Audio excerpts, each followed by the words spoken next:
就是尝试说让他们在台湾的时间能够很完全的跟台湾的孩子融入。那如果他说不要，我就是不要写，我超级无敌宇宙世界。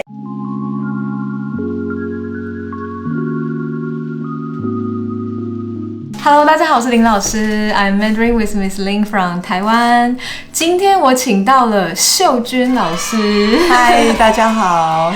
他其实是我在法国的好朋友，他也是华语老师，所以我今天要问他一些问题。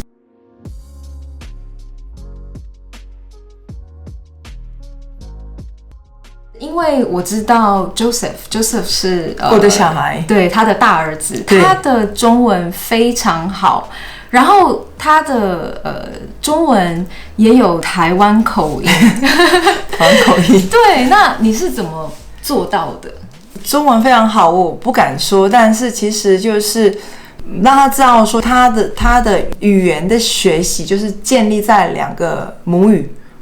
因为他在法国长大，但是妈妈的母语就是中文嘛，就是他华语，所以我也希望说让他自己觉得说就是好像中文也是他的母语之一这样。我是一直这样的方式去让他知道学中文对妈妈的重要，那他跟妈妈之间的一个连结就是以中文这个语言来沟通。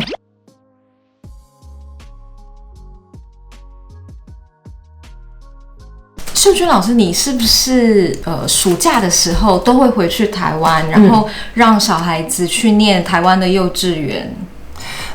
我就是尝试说让他们在台湾的时间能够很完全的跟台湾的孩子融入。我之前就是帮他找幼稚园，然后让他去上1个月的幼稚园，让他去融入那里的孩子。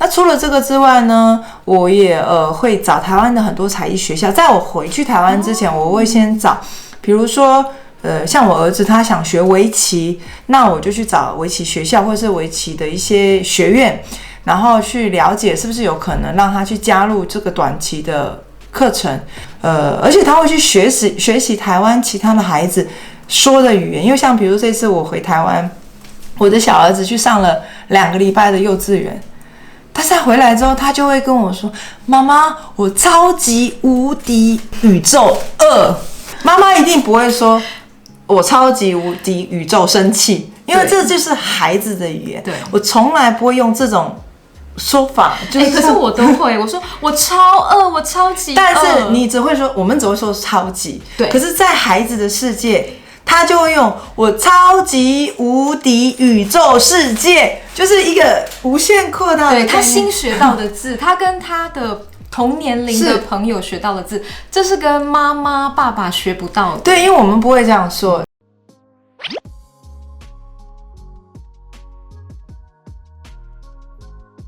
那你有什么特别的方式去培养小孩子的学中文的环境？因为我们现在在法国，所以我知道很多爸爸妈妈都觉得学台湾华语很难。确实是真的非常非常的难。我能做的就是尽量让家里就是有一个中文的环境，比如说我们家有很多中文的 DVD 卡通，然后中文的故事书、童书非常多。我每次回台湾就是买非常多的童书。对，谢谢。你上次就叫我帮你买一堆 DVD 回去。DVD 我现在有买比较少一点，因为现在有 Netflix。如果你认真去找，有很多的卡通，它其实是有中文配音的。那看看你的孩子他现在刚好喜欢什么，比如说他们以前曾经喜欢那个 Peppa Pig， 就是佩佩猪，那我就会赶快去找一些中文的配音的佩佩猪的配音，像 YouTube 有很多免费的卡通，那我就把它投射到我的电视，让他们去看，很自然的看。很多像 Mickey Mouse， 它一定有中文的 DVD，然后我就直接从上次请美雪帮我买，但是我有时候可以直接从台湾的网络的书局直接寄过来，或者是我回台湾的时候买这样子，然后在家里比如说听中文广播、听中文歌，然后有很多的中文的广播频道，到时候我们会把连结学习资源都放在下方，大家可以自己去看。比如说，我最近发现一个 APP 软体，就是亲子天下，它就是把很多的书、童书、杂志，就做成音档。那有一些是做成有点像广播剧。那因为我的小孩子他们很喜欢听故事。其实这个就是从很小的时候培养，因为我回台湾就是会买非常多的有声书，然后培养他们可以自主性去拿这个书来听，然后听 CD，然后听可能广播剧或者是听童书。那我开车的时候就播，我就问他们说，要听哪一本，然后他们就听。那我们开长程旅行的时候，他们可以听好几个小时。所以从小的培养非常重要。对，其实就是不间断。绝对不要断。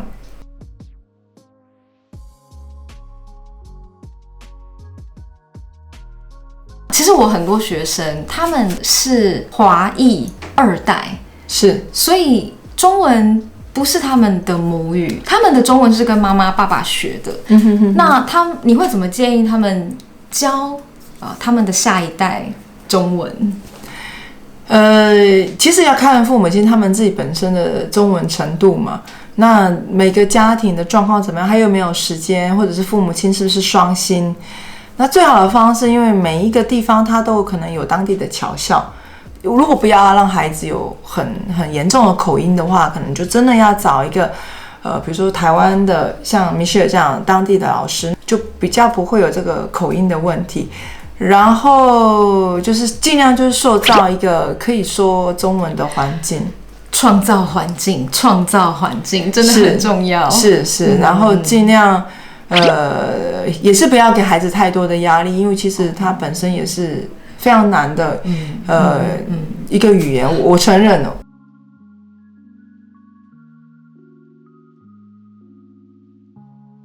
那写字的部分，他会不会不想写？会，当然会。我看他的状况，比如说，假设今天的有时间，我们就来写字，然后我就是跟着台湾的国语课本，我帮他上。那如果他说不要，我就是不要写。如果我可以清楚他今天真的情绪非常的明显，说就是我不想做这件事，那我想我就不逼他。可是我会用鼓励的方式，比如说他们很喜欢收集恐龙卡。或者是那个 Pokemon 的卡片，比如说今天学礼拜或者是星期这2个字，那你就写我认为他可以的状态之后，他就可以得到一张恐龙卡。我也觉得其实最重要的就是创造环境，然后第2个就是把乐趣，把学台湾华语这件事情变成是一件很好玩的事情。是，对。然后不要断，就是无论如何，其实像 Michelle 的这种线上课程也很不错，因为它是没有一个时间性的。你想，谢谢。你想，对，因为我真的觉得有时候小孩子到一个程度之后，他可能没有那么多的时间可以学习，每天的学习，但是只要能够维持他这个学习语言的习惯，那有一天他那个成果是会慢慢出现。不要断，对 ，OK， 不要断，很重要，不要断。好 ，OK， 那谢谢秀娟老师今天跟我们分享那么多，那今天就这样咯，谢谢你们，拜拜，谢谢。